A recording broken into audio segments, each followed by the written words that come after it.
오늘 뉴스룸의 첫 소식은 엄혹한 국제정치의 현실에 대한 뉴스입니다. 오늘 두 가지의 우려가 현실로 나타났습니다.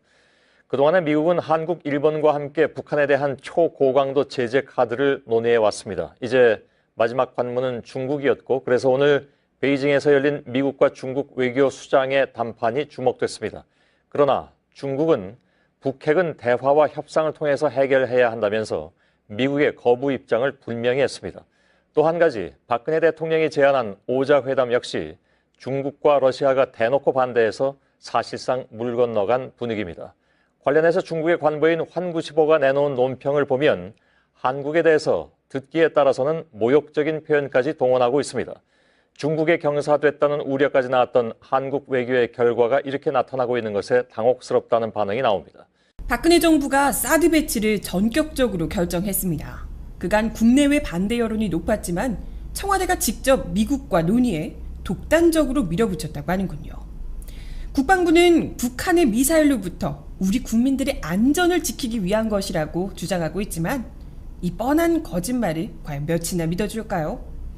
북한은 고고도 미사일 같은 건 쓰지 않아도 장사정포만으로도 우리 수도권을 충분히 공격할 수 있습니다. 정작 사드는 우리 수도권조차 방어해 줄 수가 없죠. 그렇다면 결과적으로 이 말 많은 사드는 오로지 미국 본토를 위협하는 장거리 미사일을 방어하기 위해 배치하는 거란 얘기입니다. 바로 무섭도록 성장하며 패권을 위협하는 중국을 견제하기 위함이죠. 그래서 중국이 경제 제재부터 군사 대응까지 거론하며 저토록 질색팔색하는 겁니다.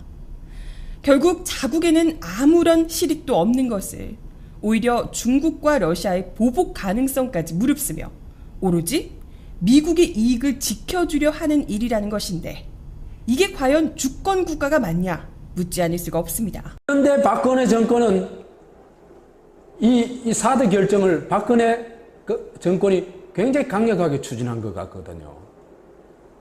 어떻게 보면 미국보다 더 설치는 것 같아요.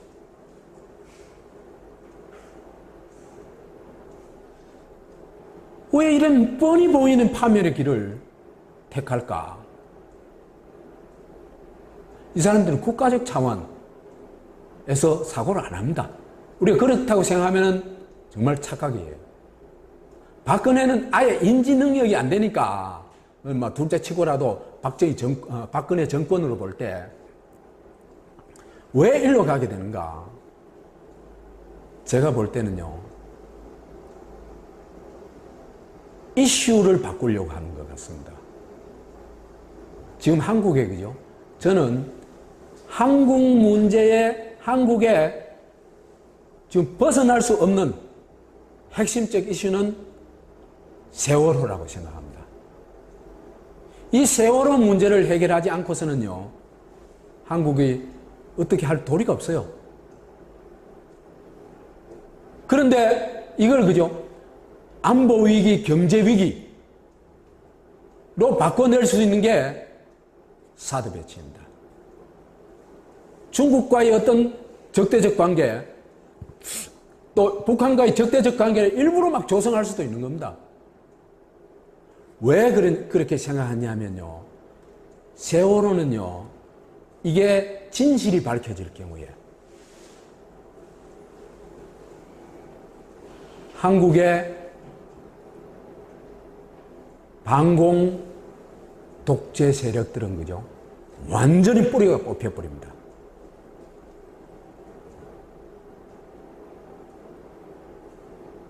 그래서 반공체제, 권력과 기득권을 유지하고 반공체제, 분단 조폭체제로 회귀하기 위해 가지고는 신냉전체제가 오히려 필요하다는 겁니다. 그동안 우리 정부가 펼쳐온 미중 사이의 균형 외교 전략을 한꺼번에 뒤집어버리는 이번 결정 때문에 한국이 치러야 할 대가는 매우 클 수도 있습니다. 한미동맹이 어떻게 보면 북한만 상대하기도 버거운 상황인데 중국, 러시아라고 하는 특히 군사력에 있어서는 세계 2위, 3위의 어떤 강대국들과 한국의 적대국가가 된다. 우리한테는 최악의 시나리오인 거죠. 최악의 시나리오인 거죠. 사드가 들어오면요, 동맹의 성격이 전환이 됩니다. 그러니까 북한을 억제하는 동맹에서 지역 동맹으로 전환이 됩니다. 더 복잡해지는 거고요. 그러니까 강대국 국제정치 우리가 소비해야 돼요. 그러면 우리가 강대국 국제정치 소비해서 전쟁도 났죠. 분단도 됐죠. 그리고 식민지도 됐죠. 우리의 의도와는 상관없이 강대국이 그렇게 해버려서. 한국은 지난 20여 년 동안 동북아 지역에서 비교적 균형 잡힌 입장을 취해왔습니다. 그러나 박근혜 정부의 사드 배치는 한국의 기존 전략을 근본에서부터 뒤흔드는 최악의 한 수가 될 수도 있습니다. 왜 나쁜 여자인지 선생님이 그걸 밝혀내지 않으면 안 되겠죠, 그렇죠? 공부도 될 겁니다. 일단 명성황후가 나쁜 여자인 이유가 여러분 잘 공부를 한번 해봐요. 82년 이모군란 때 99인들하고 백성들이요 민비 잡아 죽여라라고 했습니다. 우리 역사 공부하면서 어떤 여인 때문에 농민들이 들고 일어난 경우, 물론 저기 조선시대 공부하다 보면 16세기에 명종이라는 왕 때 인격적인 난이 일어나요. 명종이 왕일 때 명종의 엄마 문종왕후가 있어요. 여러분들 그 사극이나 이런 드라마 보면 그 누굽니까 장금이 할 때 굉장히 친절한 왕비 나오잖아요. 나쁜 여자예요. 그 문종왕후가 정치 개판을 하니까 인격적인 난이 일어나고 그렇긴 했습니다만, 대놓고 백성들 들고 일어나고 어떤 여자 정치인 잡아주고 이런 적이 있었냐고요. 그쵸? 최악의 여인이었습니다. 백성들이 절대 박수받지 못한. 왜? 여러분, 이 민씨 정권이 이 당시에 매각매직은 장난이 아니에요. 진짜로요. 민씨 정권이 얼마나 썩은지는 그 민비의 의남매 민승호가 폭탄 맞고 죽었고 민경호가 어떻게 죽었다는 거 이야기했죠. 그쵸? 그런데 그럼 자기 정치 잘못 때문에 99인대 들고 일어났으면 떳떳이 맞서서 왕비면 내가 뭘 어쩌는데 하고 개기다가 죽던가 아니면 도망쳤으면 조용히 살든가 했어야지. 왜 청라군대를 불러들입니까? 세상에 국내에서 정권 다툼하다가 외국 군대를 불러들인 여자를 갖다가 세상에 우리가 명성황후라고 칭송해줘야 됩니까? 아니죠. 이때 들어온 외국 군대가 위안스카이가 어디에 주둔해요? 영산에 주둔하잖아요. 영산에. 이때 청라애들이 털을 땄고요. 나중에 일제강점기에 누가 주둔합니까? 쪽발들이 주둔하고요. 해방 이후에 미군이 우리나라 서울 한복판에 주둔하게, 다시 향해서 외국 군대가 우리나라 서울 한복판에 주둔하게 된 단초를 제공한 여자가 민비 아니야. 어떻게 이런 여자를 좋은 여자라고 해요? 너무 기본적인 거 아니야? 그리고 자기 시아버지 흥선대원을 잡아가라고 하고요. 그리고 한번 생각해보자고. 이때 개판이었습니다. 알아요. 여기저기 밀란 일어나고 있었고요. 매각매직 더 심했다고요. 세도 정치기보다. 솔직히 딱 까놓고 이야기하면 동학 누구 까부시자는 거예요. 동학의 4대 강령의 첫 번째 조항이 뭐야? 서울로 치고 올라가 권세가와 귀족들을 잡아 죽이자. 누구 죽이자는 겁니까? 민비 죽이자는 운동이 동학농민운동이었어요. 동학농민운동을 자랑스럽게 생각하면 민비를 절대 좋은 여자 취급해줄 수 없는 겁니다. 맞죠? 자, 동학농민운동이 터졌어. 또 누구 부르느니? 민비가 또 누구 불렀어? 또 청라군대 불렀죠? 그랬냐 안 그랬냐? 그러니까 또 청일전쟁 터지잖아요. 생각해봐라. 내가 있는 여자야? 청라군대 들어오면 텐진조약에 입각해서 일본 군대로 들어오고 잘못하면 우리 조선 땅에서 전쟁 나면 우리 백성들이 고통당하겠다. 그거 몰라요? 우리 동학농민군의 지도자들은 청라군대 들어오고 바로 일본 군대 들어오니까 놀라가지고 지금 바로 전주에 체결한 거 아니야. 그쵸? 근데 무개념 여자죠. 그래서 청일전쟁 일어나고 우리 백성들 정말 고통 말로 못했습니다. 이때요. 그래서 누가 이겨 청일전쟁에서? 일본이 이기는 거 아니야. 처음으로 권력을 지금 손에 놓게 생겼죠. 일본이 이기고 경복궁 점령하고 제1차 갑오개혁에서 국내부를 설치하죠. 그러니까 왕실만 봐하고 민비를 정치 참여해서 금지시켜버리는 거 아니야. 왕실 사무와 정부 사무 분리라고 이야기합니다. 갑오 1차 개혁 때. 너무 중요한 표현인데. 자, 그리고 나서 러시아한테 깨갱하는 걸 본 거죠. 그러니까 러시아를 끌어들인 거예요. 쉽게 이야기하면. 그리고 7년 해강이 만들어지고 다시 러시아의 꼭두각시가 되려고 했던 거 아닙니까? 막말로 1904년에 러일전쟁이 터집니다. 러일전쟁에서 일본이 이긴 건 거의 그 당구 용어로 뽀록이라고 이야기해요. 기적에 가까운 일이었다고요. 러일전쟁 때 만약에 러시아가 이겼고 우리가 러시아의 식민지를 살았으면 민비는 이완용 이상가는 내국노가 되는 겁니다. 이해돼요? 이 여자에게는 이 민족이나 백성은 아예 눈에 들어오지도 않는 여자였다고요. 자기 자신과 자기 가족과, 맞죠? 자기 아들 이런 것들의 밀림 민복을 위해서 나라 재정을 어디다 탕진하냐면 궁궐에까지 무당을 불러들여서 구술했던 여자예요. 나라 재정 거기 다 탕진합니다. 명산 대첩 찾아다니면서 쌀 다 쏟아부어요. 그러니까 나라가 개판이죠. 백성들한테 세금 쥐어짜가지고요. 그런 여자를 왜 우리가 칭송합니까? 오늘 뉴스룸의 첫 소식은 엄혹한 국제정치의 현실에 대한 뉴스입니다. 오늘 두 가지의 우려가 현실로 나타났습니다. 그동안에 미국은 한국, 일본과 함께 북한에 대한 초고강도 제재 카드를 논의해 왔습니다. 이제 마지막 관문은 중국이었고, 그래서 오늘 베이징에서 열린 미국과 중국 외교 수장의 담판이 주목됐습니다. 그러나 중국은 북핵은 대화와 협상을 통해서 해결해야 한다면서 미국의 거부 입장을 분명히 했습니다. 또 한 가지, 박근혜 대통령이 제안한 오자회담 역시 중국과 러시아가 대놓고 반대해서 사실상 물 건너간 분위기입니다. 관련해서 중국의 관보인 환구시보가 내놓은 논평을 보면 한국에 대해서 듣기에 따라서는 모욕적인 표현까지 동원하고 있습니다.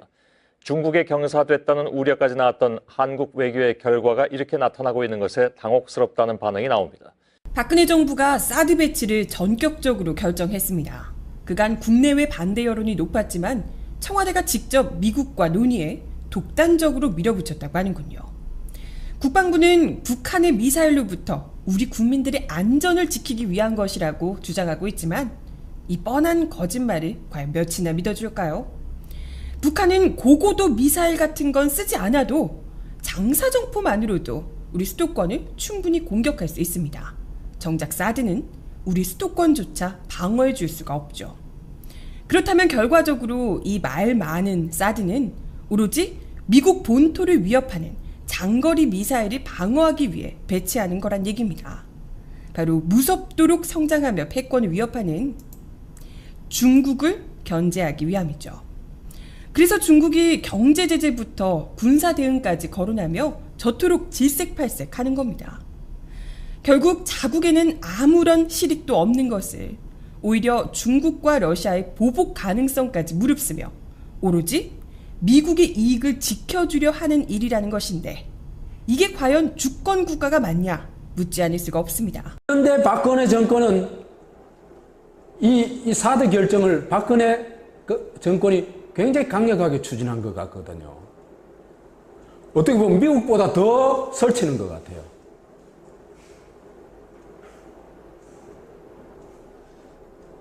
왜 이런 뻔히 보이는 파멸의 길을 택할까?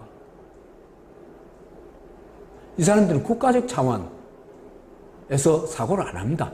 우리가 그렇다고 생각하면 정말 착각이에요. 박근혜는 아예 인지 능력이 안 되니까 둘째 치고라도 박근혜 정권으로 볼 때 왜 일로 가게 되는가? 제가 볼 때는요, 이슈를 바꾸려고 하는 것 같습니다. 지금 한국에, 그죠? 저는 한국 문제에, 한국에 지금 벗어날 수 없는 핵심적 이슈는 세월호라고 생각합니다. 이 세월호 문제를 해결하지 않고서는요, 한국이 어떻게 할 도리가 없어요. 그런데 이걸, 그죠? 안보 위기, 경제 위기로 바꿔낼 수 있는 게 전쟁도 났죠. 분단도 됐죠. 그리고 식민지도 됐죠. 우리의 의도와는 상관없이. 강대국이 그렇게 해버려서. 한국은 지난 20여 년 동안 동북아 지역에서 비교적 균형 잡힌 입장을 취해왔습니다. 그러나 박근혜 정부의 사드 배치는 한국의 기존 전략을 근본에서부터 뒤흔드는 최악의 한 수가 될 수도 있습니다. 왜 나쁜 여자인지 선생님이 그걸 밝혀내지 않으면 안 되겠죠, 그렇죠?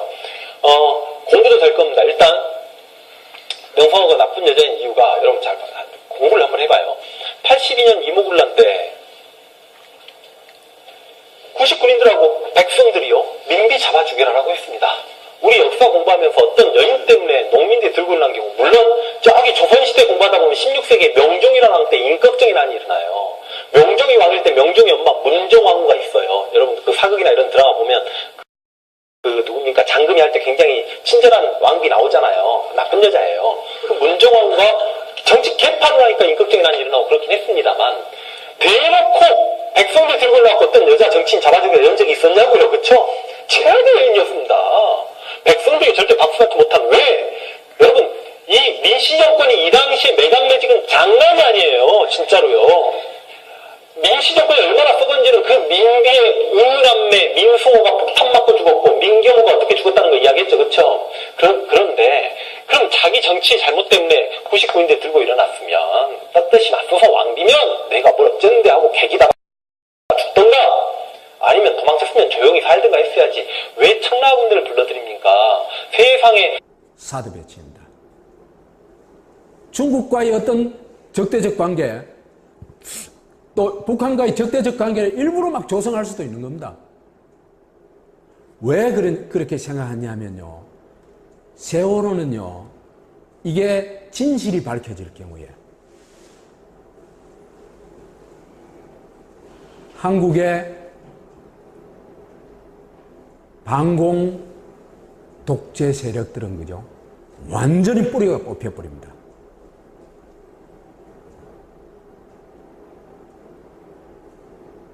그래서 반공체제,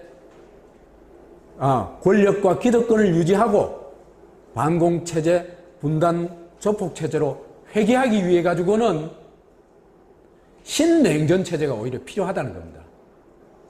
그동안 우리 정부가 펼쳐온 미중 사이의 균형 외교 전략을 한꺼번에 뒤집어버리는 이번 결정 때문에 한국이 치러야 할 대가는 매우 클 수도 있습니다. 그러니까 한미동맹이 어떻게 보면 북한만 상대하기도 버거운 상황인데 중국, 러시아라고 하는 특히 뭐 군사력에 있어서는 세계 2위, 3위의 어떤 강대국들과 한국의 적대국가 된다. 예, 우리한테는 최악의 시나리오인 거죠. 예, 최악의 시나리오인 거죠.